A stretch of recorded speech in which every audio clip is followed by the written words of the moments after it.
Hello. And welcome to the Love You podcast. And we are here to do what now? Give you all the E's. Yes, so we are here fully ready to equip you, to educate you, and to empower you so that we can do what, my sister? Live the abundant life. Oh, glory be to God. And probably eat. Yes. Groceries look really good right now. Or as you like to say, not. Yeah.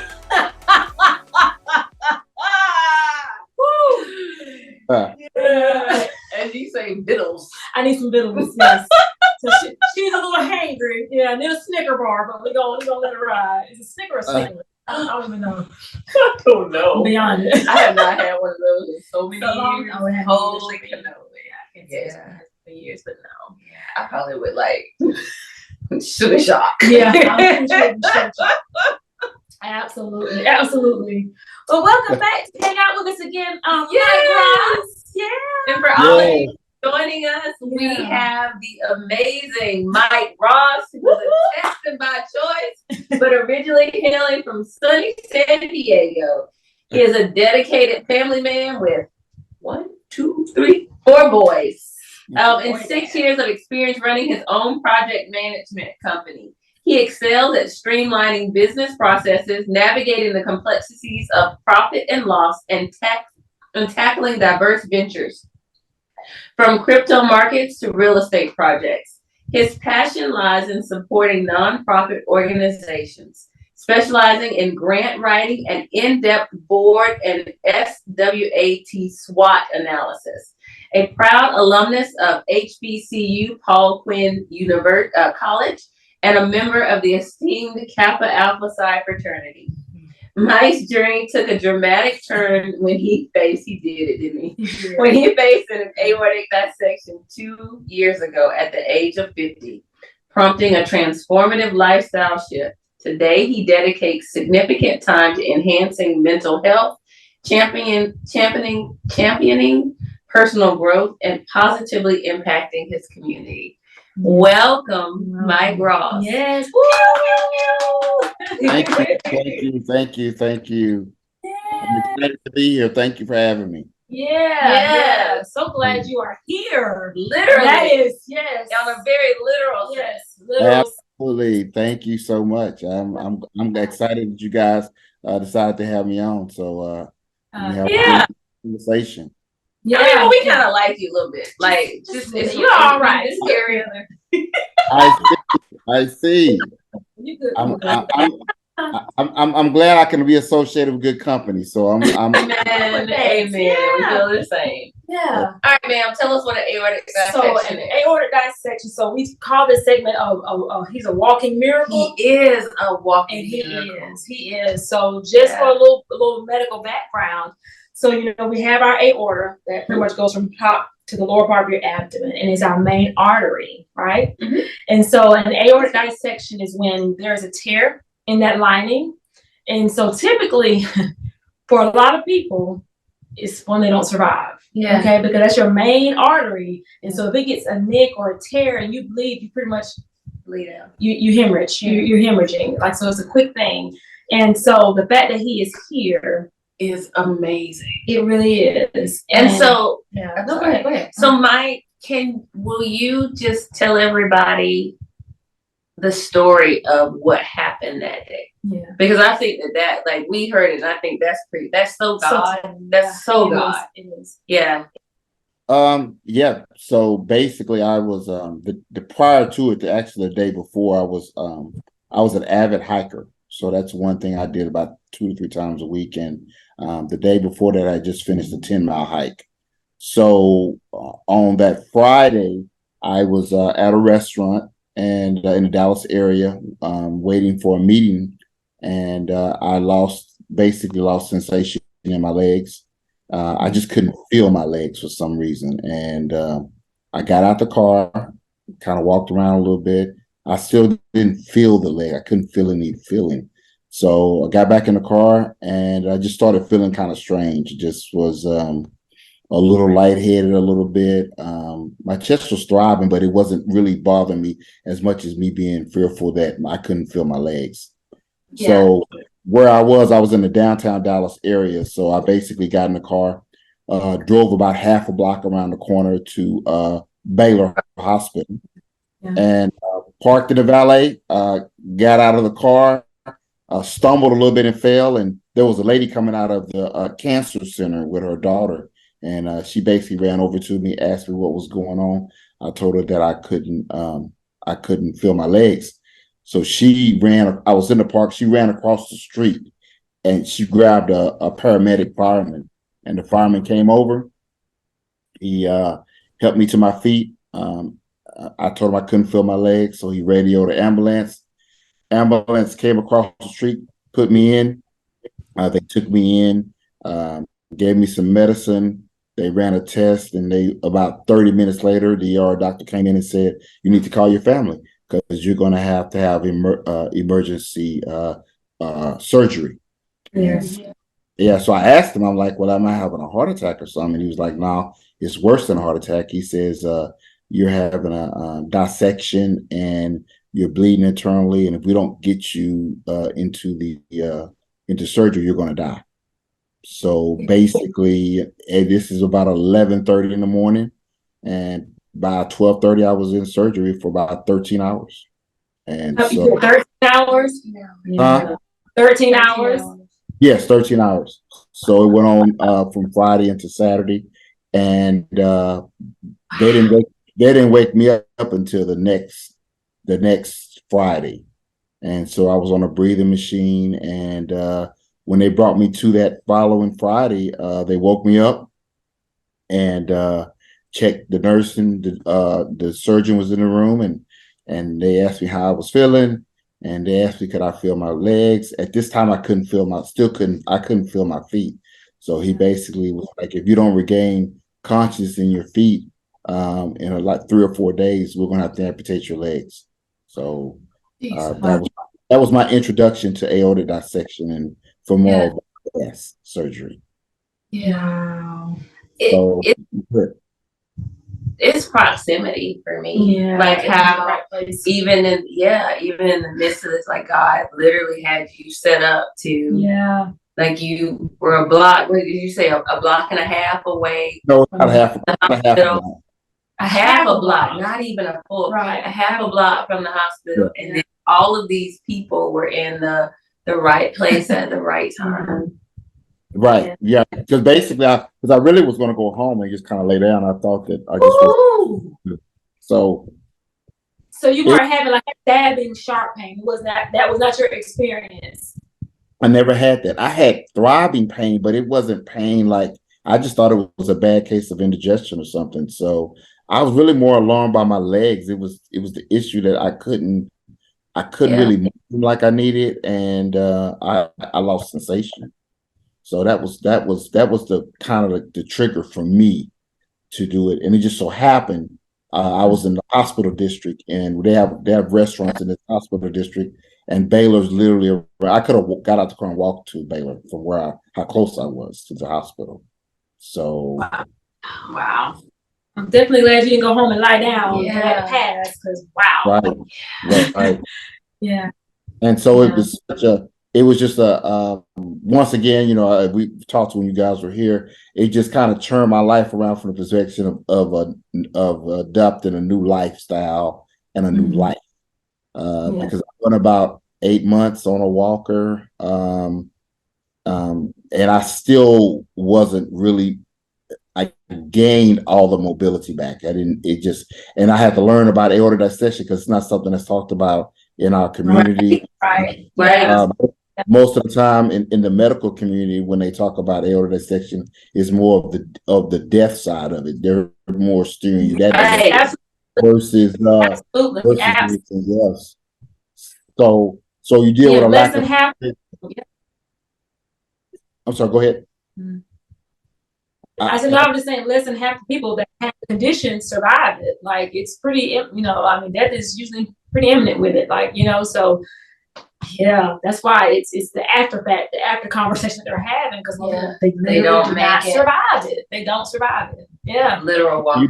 Yes. And when you do survive it, you don't know. They don't talk about the trauma that's associated, and the guilt and trying to get through, wrapping your mind about why me versus other people, because there was a similar, Right. there was a gentleman that was in the hospital that they were talking about, that was, we had the same ethnicity, same size, and he died. Wow. He died in surgery. He had a dissection, and he was in the hospital. At the same time that you were. He was in the hospital, yes. Jesus. Wow. So just on that part, the impact, the mental impact that it took on you, just going through that process. Yeah. Well, and in the midst of that, what I guess recovery has been like, both mental and physical. Yeah. All right. I don't know if we have enough time on the show to discuss that, but I will yes, I can too. You were just out here like, let's ask all the questions right now. Yeah. You knew that was coming. It has been probably the second most challenging thing I've gone through in my life, outside of losing my son. So it was, and still is, a challenge. The mental part of it, people don't really understand. Like when you're dealing with certain health issues and health challenges, your mindset is so important, because defeat is quicker to grasp onto versus, because you really want to grab defeat, because grabbing defeat makes it it seems like an easier road to improve it, to do it, because you don't think you want to be able to get through it, because you don't think you can. And I think the faith and the idea of God in those moments that you don't think there's nowhere else to reach. That's what really the anointing, manifestation, grace and mercy, all those things come to play. But you don't know that until you go through it. And for me, the first probably month and a half were the most challenging, because I couldn't do for myself. I couldn't move around. I couldn't drive. I couldn't do this. I couldn't do that. They're telling you can't lift over 20 pounds, blah, blah, blah. So you're hit with all of these things, and you go through the phase of why me? Why is this happening to me? Why am I going through this? How do I get through it?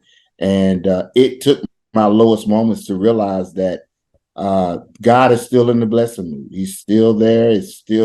We just don't see it. You just have to be, and I use this word, you have to be humbled into realizing that there's a bigger picture, and there's a bigger purpose. And, at this time in my life, where I thought I was going and where God wanted me to go, they didn't meet in the middle. The purpose of what you're supposed to do is based off of these failures that you've gone through. It's kind of where I'm at right now. So it was that kind of struggle, and going through it now. I know that it's not going to be very easy. It's been very, very challenging. I've had setbacks. I'm currently in Houston now at the Heart Center in Houston, meeting with a cardiovascular specialist, because where the valve was replaced and fixed is now leaking again. So it's leaking, and blood is going the wrong direction, and they want me to meet with another aortic surgeon down here. So there's just challenges to go through it. But to me, always the good news is I'm here to be able to address the challenge, the issue. So mindset comes a lot perspective, because you can get on a victim, poor woe is me, the world is for. It's easy to get on that boat, and I just choose to keep moving forward. Amen. Do you find that there's like, how do you, I think you answered it, but I'll ask it anyway, traverse the duality of feeling like, why me? Why did this happen to me? But also, is there a sense of, man, I survived this? Like those two emotions feel like they're on two spectrums for me. Did you feel just the why me, or did you also feel the, man, I made it? Listen, it is about it is a daily balancing act. That's a very great question. It's a balancing act. There are days that I'm like, man, I can't believe I'm still around. I'm moving around, and I'm not on a walker anymore. I'm able to do, I'm able to live for lack of a better, relatively standard lifestyle. And then on the Right. flip side, there are days I'm like, man, why am I even here to go through this? Why am I going through this? Why do I, why did he save me? Why is it when you see me, you can't see what I'm going through? Because if you just look at me, you would be like, he ain't there, all that ain't going on. But then, the reality is it's a struggle, so that's why therapy became important. I joined a support group where I've seen other people that are, I'm here in Houston, and it was 4 people that are part of this clinical trial program that are from all over the country that were selected. And when I'm sitting in a lobby today waiting to get tested, and I'm looking at them and their struggles, and then it's hard for me to really kind of complain about my struggles because the struggles are even more worse. I was sitting next to a gentleman today that dissected in the middle of getting his kidney removed because he had kidney cancer. Wow. So so it's difficult in the same sense to be like, damn, I'm going through all this when I'm sitting next to someone that had to deal with cancer first, and having his kidney removed, he dissected. And then there was another person that was there that had lost a limb. It's a lot of other things that it just brings life into a different perspective. Yeah. When you start seeing other people, one of the things that's interesting is I joined a foundation called the John Ritter Foundation. John Ritter, his company, he actually dissected and died. His wife started a foundation about 20 years ago. So they do a retreat every year where they bring survivors from all over the country. They select them. They fly you in. It's a cabin, and you would be amazed. So I went to it. It was about 2 months ago, and it was only 2 people of color that were there. Right. And as you interacted, and you hear these stories of how their kids dissected at 8 years old and 10, and you hear about people that were at the #1 hospital in California misdiagnosed, and the guy goes home and dies. I mean, it brings things into just a different perspective when you look at it in a grand scheme of things. It's like I can't when I decide to try to have a pity party, I am reminded of how blessed I really am to even deal with this issue. And that's a balancing act because you're still like, my life is different. It's just a different perspective. Yeah. And what about like your regular day-to-day activities? Like, what does that look like? if you care to dance. It is extremely it at one point it was really good. I kind of felt I was getting back where I was, not all the way, but from a workout to being able to really move around better, my mobility, my flexibility. And then when I got hit with the valve reopening, it kind of changed how I move. So my movements are more slower. I'm not as flexible in my movements, and it's more difficult to get up and move around. But the reality is, if I don't get up and move around, it's like you're sitting and waiting to die. So it's more of the mental making myself move forward. I do have my own business. The good thing about God, my faculty still, where I know how to think and make things happen. It's just a little bit slower in making them happen. So in the grand scheme of things, it's different, but it's manageable when you compare yourself. When I look back to where I could be. They were at one point they were trying to put me in a home. So it was that bad. And look, and now it's still challenging, but look where it was. So I just try to put things in perspective. And you mentioned that you had, before your 50th birthday, I think you said somewhere in your 40s or something like that, you had this shift as far as your overall health and your wellness was concerned. Do you think, and I personally know the answer to this myself, but I'm asking you, do you do you think that all of the work that you did prior, like who you were before you made those decisions, potentially wouldn't have survived the way you're able to survive now, but the fact that you put in some time to make some good wellness decisions, you started exercising, you were eating differently, all of these things, and that has given you an edge as far as survival is concerned? Absolutely, great question. The surgeon even said if I wasn't in the shape I was, I wouldn't have made it through surgery because I flatlined. He had to resuscitate me. But I do think laying the groundwork helped. I think it helped. If I would have known what I've known now, of course, hindsight is 2020. I would have started at 30. Right. That's it. Yeah. That's it. Yeah. So I would have went way back because the older you are and you're dealing with illnesses, bounce back is more of a challenge. That's correct. It's true. Because now the bounce back is determined on your mental fortitude and your spiritual balance to do it. Because it's not really the physical, it's just the mental of doing it. I can give you a perfect example today. So when they select you for these clinical programs, we're in the cardiac rehab here at the University of Texas Health Science Center. And so the doctor and the research specialist, they brought the group together, and the way they do the studies, they do one they just kind of give you an outline of what to do, and the other one is an activity based. So your activities are monitored over the course of a year, and they kind of follow through the Zoom calls over the first 6 months. Okay. Now this is the caveat to that is this.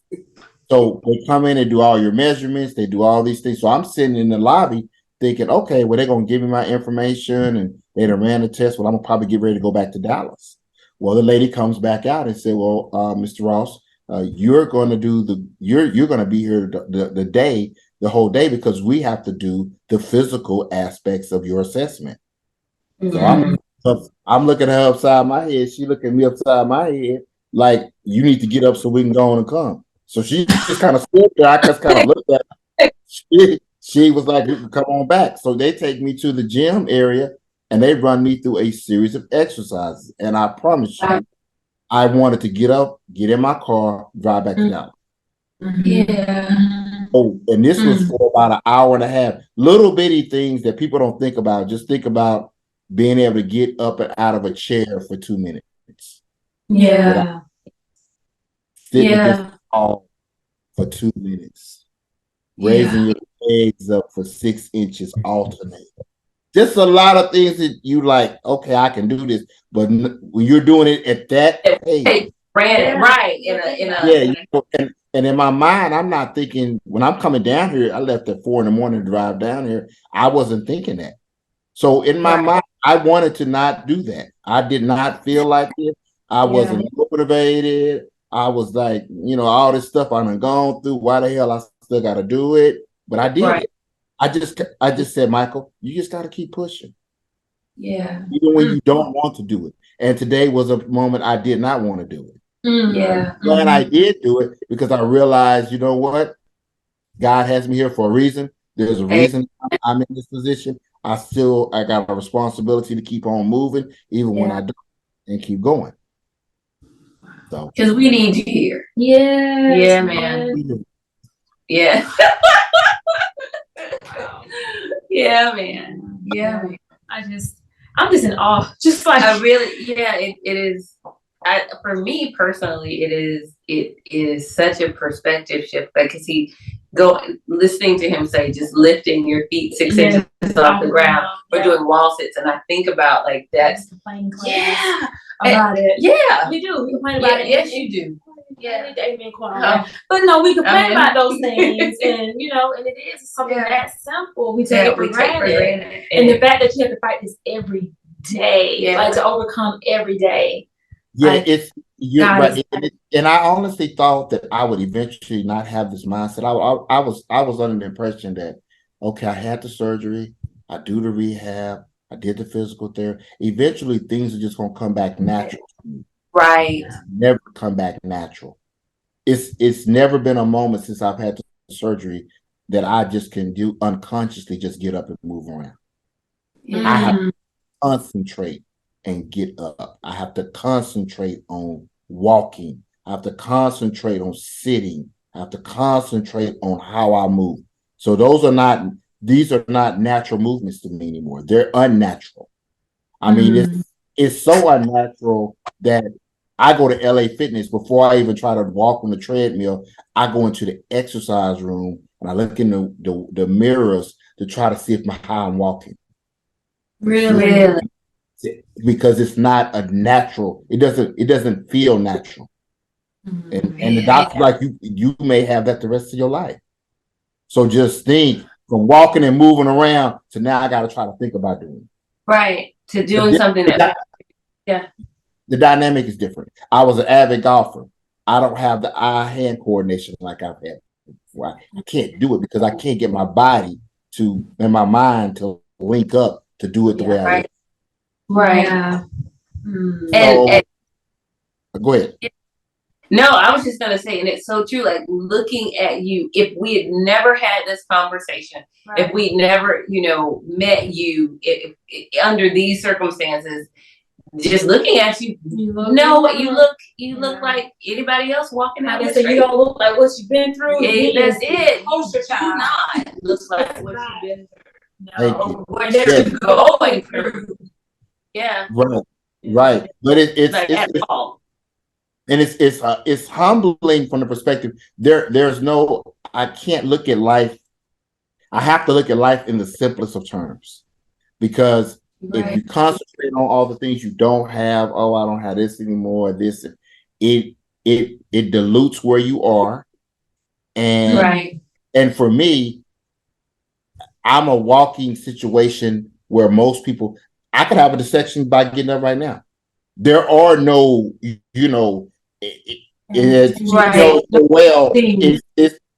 you're at death. You're at the end of. You're right on the door of it every day. Yeah, I can dissect in this room right now. And that's a mental. When I say mental, you mentally have to be to say, okay, I avoided death. I got through surgery, but I'm still right at death's front door. Yeah, because I have a condition in the medical profession. And I'm not just saying me, but they look at things like this as you're on your way out the door. You're on your way to die. Closer than you are to live.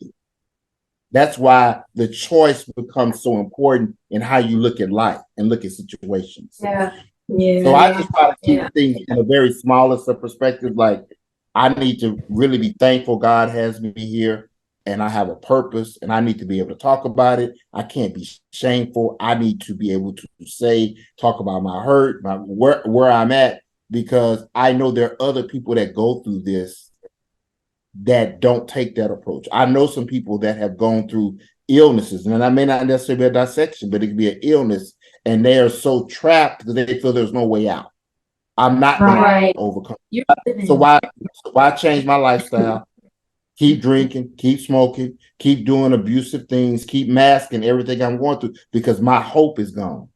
I don't have faith that there's a tomorrow. See, for me, I'm living on faith. That's how I look at it.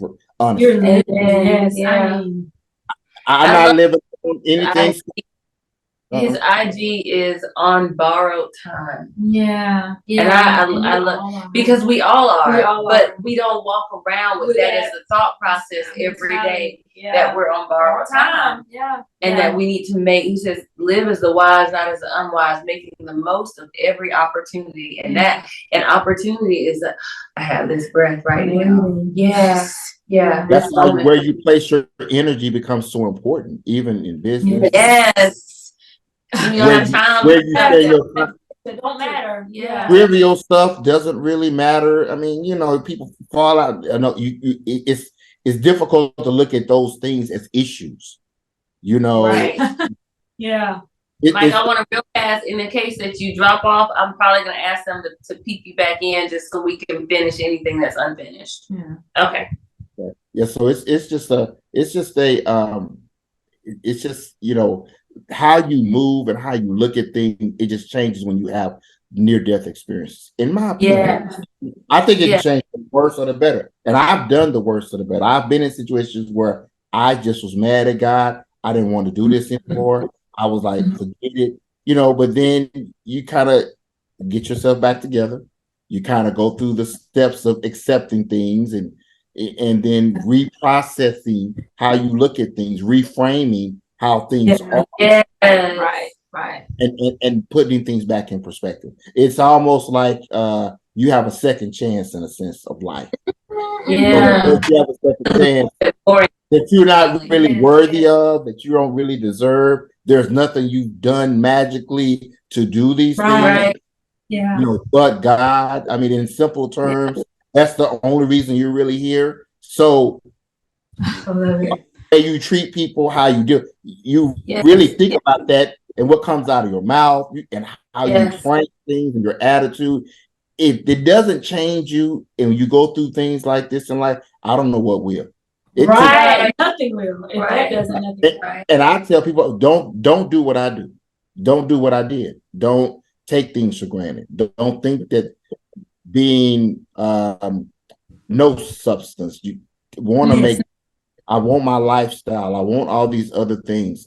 Don't do it, because I focus more on that than I focus on the inner Michael and getting and dealing with Michael's demons and all that. I had to deal with my demons and try. I dealt with my demons when I was on that hospital bed. That's when it started. It should have started a long time ago with counseling. It should have started with therapy. It should have. But I didn't do that because it wasn't important. It wasn't important.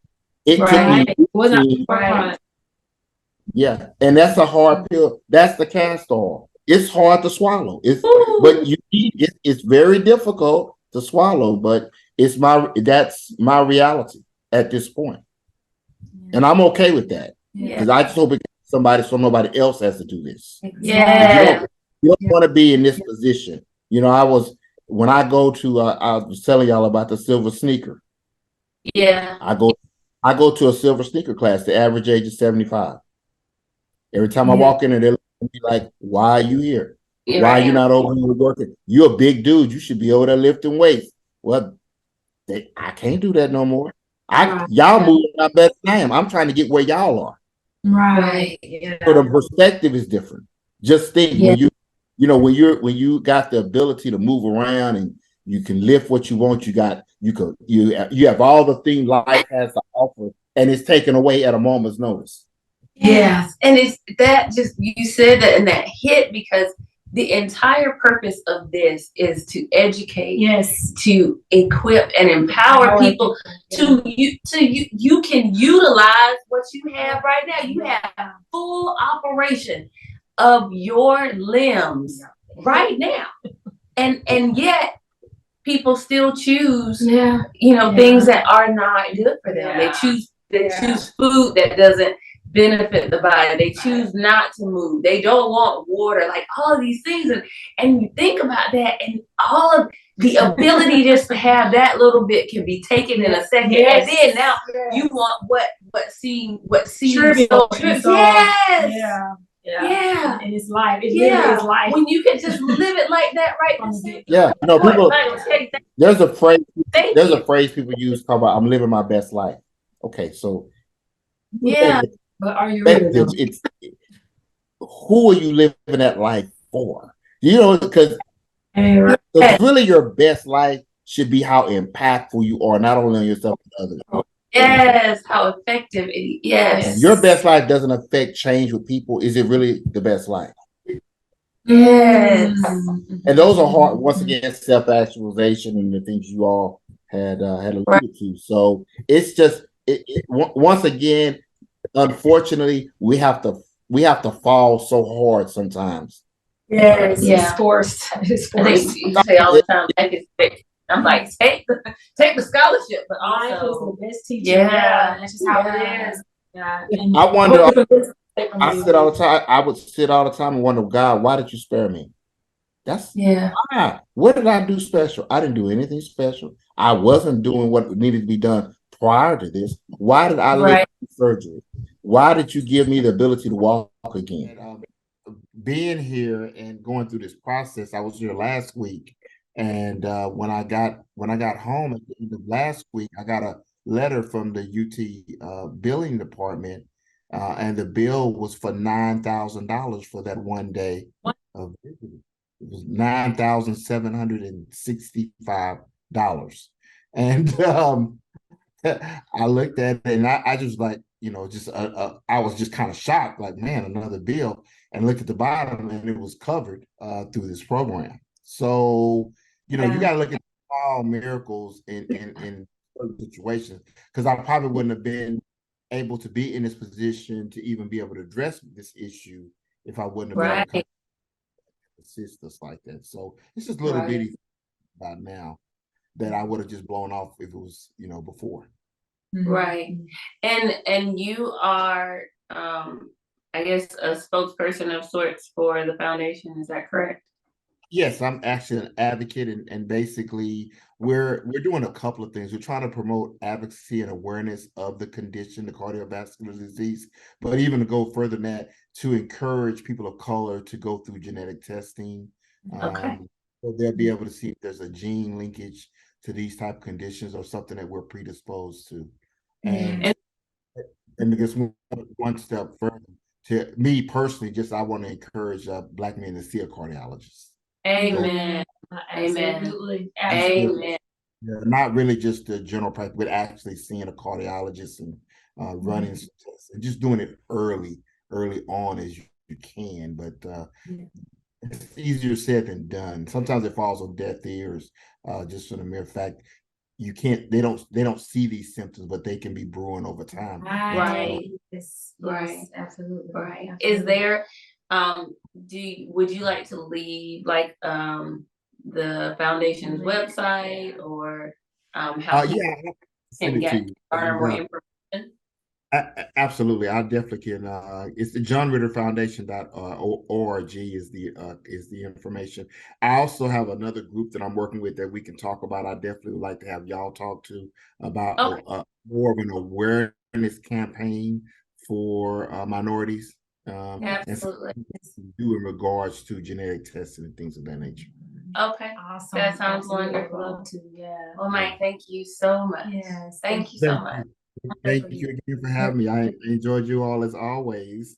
Yeah, well, appreciate you. Yeah. Like, cause you had a long. We had a long day, but you had a long day, and then It's a the time and everything. Yeah. So thank you. Appreciate you so it was long, but I'm back motivated again now. I got to talking to y'all, so I'm good to go.